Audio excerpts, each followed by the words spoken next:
Hey everyone, Sam Davidson here with MEAWW Worldwide, and I have two very special guests today. Guys, we have Colin Ford and Crute. How are you guys doing? Good, how you doing? So you guys are going to know them very well because they're in the new Netflix show Daybreak, and we are completely obsessed. It is such a fun show. I binged 5 episodes yesterday. Oh my God, how did you like it? I need more. Right? I need more. That's the kind of reaction we're looking for. That's exactly what we're looking for. So fun. Yeah, so for those that don't know, this is a TV series about the apocalypse and a bunch of high schoolers and what happens after that, because it's mostly them on Earth. Right. That's right. Yeah, we in this apocalypse, we don't really have as many adults as some other apocalypses. So we're left to kind of figure out things on our own, and it's kind of chaos. If I could describe it in 3 other film titles, it'd be like Mad Max meets Zombieland meets Ferris Bueller's Day Off. So Amazing. Yeah. It's eclectic for sure. Yeah, it's like all the kids of Glendale basically broke off into Mad Max style gangs in the apocalypse. And I mean, everybody over 18 is dead. We don't know why, but we do call them ghoulies because they're not zombies. Because zombies are like disease, but a nuclear bomb went off. So this is radiation that's making everybody this way. And they can't speak. They can only say the last thought that they had before they died. I love that. You really hope that your last thought isn't something weird. It's just something embarrassing. Yeah. Right, something embarrassing, exactly. Which we do have some embarrassing taglines from our ghoulies. Right, yeah. So those are kind of fun get for people to exposed. watch out for. Well, all of your characters, you change obviously when this apocalypse happens. Some people turn evil in a way, some people step up to the plate. How do you think each of your characters changes after the apocalypse? I think that the apocalypse is kind of a catalyst for, at least for my character, played Josh. I think that he uses the apocalypse as an opportunity to become the best version of himself, to become like the version of himself he always wanted to be in high school, but could never really fully come out and be. Wears the clothes that he always wanted to wear, and kind of armors himself with a samurai sword, and kind of just is living his best life, quote unquote. I'll say my character is trying to be on that self-exploration, trying to figure out in this teenage mind of his, in the post-apocalyptic world, how he fits into society now as it stands. Because before he was like this football star and like Josh's bully and all of these other things, and he had all of these other things about his life defining him. So I think in the apocalypse, he's taking his own time to like, okay, you know what?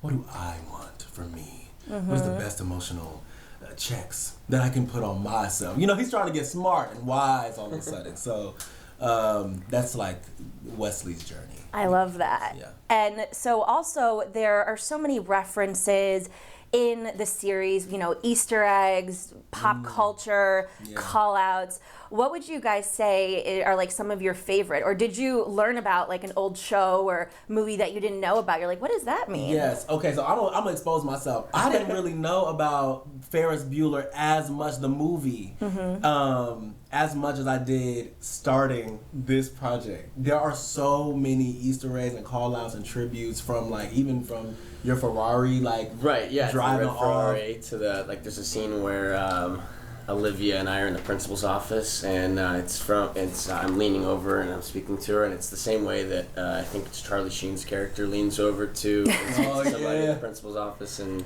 Ferris Bueller. So like it's just a lot of things that were really fun to get to work with the different directors, and Aaron Colite, our showrunner, was really helpful in either explaining things that we didn't understand or like showing a clip before and showing how the shot we set up is similar. And so it was really, really cool to kind of get to work through that, and then to show them to Matthew, or who was like not aware that they were happening, and see like his reaction to them. Right. And even like culturally, just on like me I learned about samurai culture, and learned a lot about like Japanese culture and Bushido code. Like literally, I sat there like I memorized. Probably couldn't tell. Don't put me on the spot. Probably couldn't tell you all the little things right now, all the tenets of the Bushido code right now. But I learned like all of the tenets of the Bushido code. Like I had like all like honesty and wisdom and all of that. And it's interesting because a lot of times with this show, it's like they'll sneak it in such like a fun like way that it's just like Well, like you your have to costume. run it back and catch all of the references. And Tell them about your costume.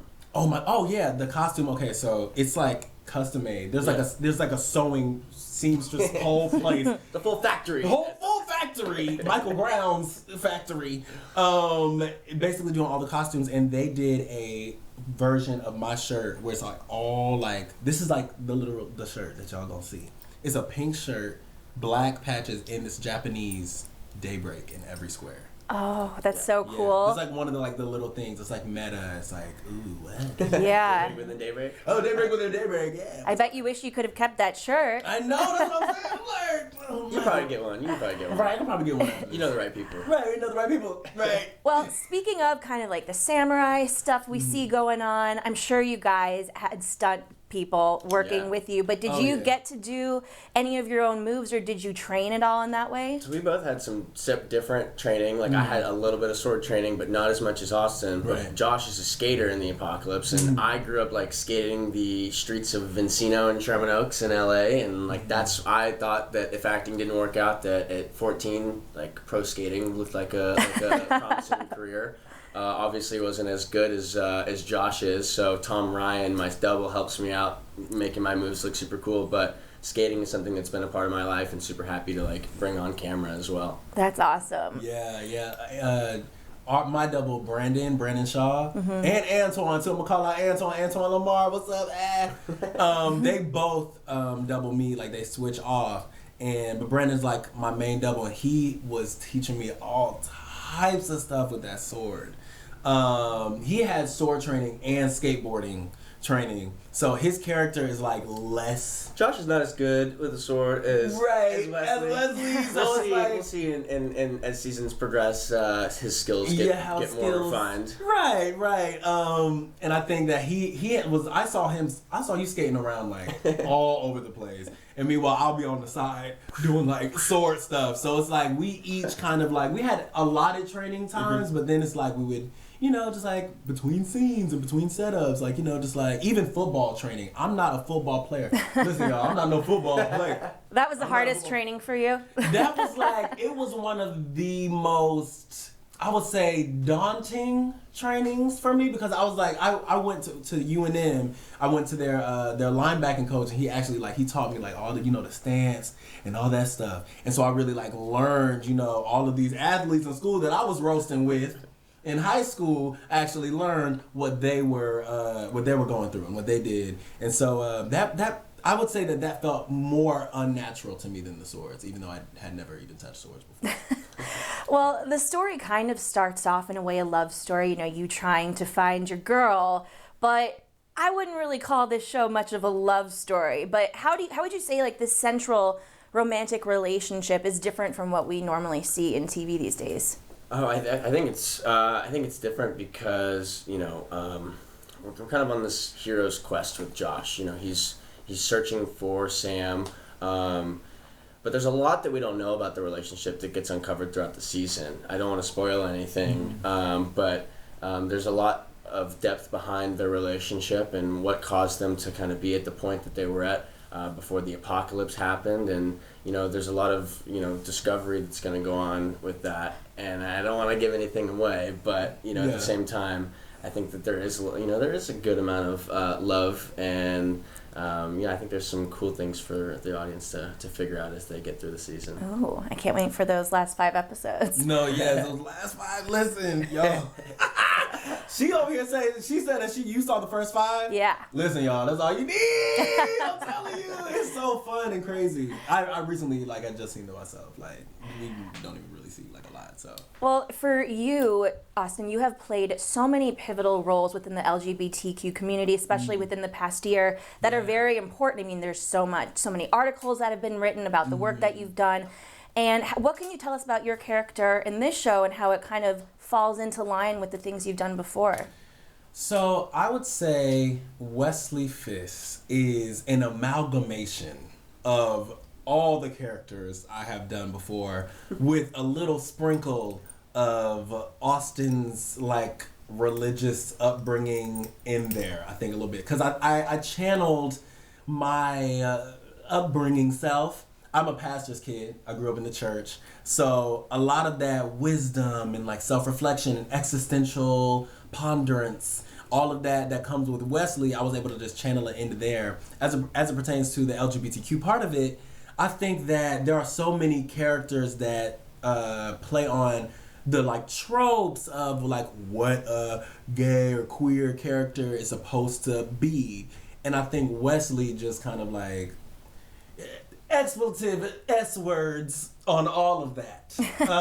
He just kind of boo-boos on all of the stuff that you would think would go into a gay character, but he's just not really that. He's not queer enough for the queer people, not really he's athletic enough for the athletic people, but if he wasn't like mean in the pre-apocalypse, like would he have had that hold on that group of people? Y'all see what I'm talking about, cause he a little butthole. He bad boy. But yeah, I would say that it definitely kind of plays with the stigma and it removes some of the stigma of like kids, cause like millennial kids today, kids aren't trying to like get labels and get labeled and like, oh yeah, like, oh, I'm the gay kid. Like, no, people are chill, people are chilling, people look the way that they look, act the way they act, labelless, and I feel like Wesley is kind of a pioneer representation for those kinds of kids in high school, the millennial queer person.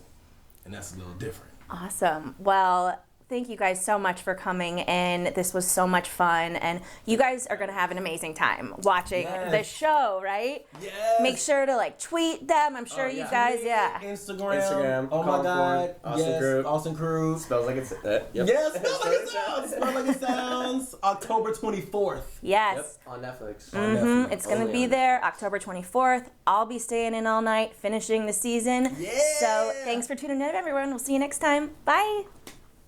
Bye. Bye.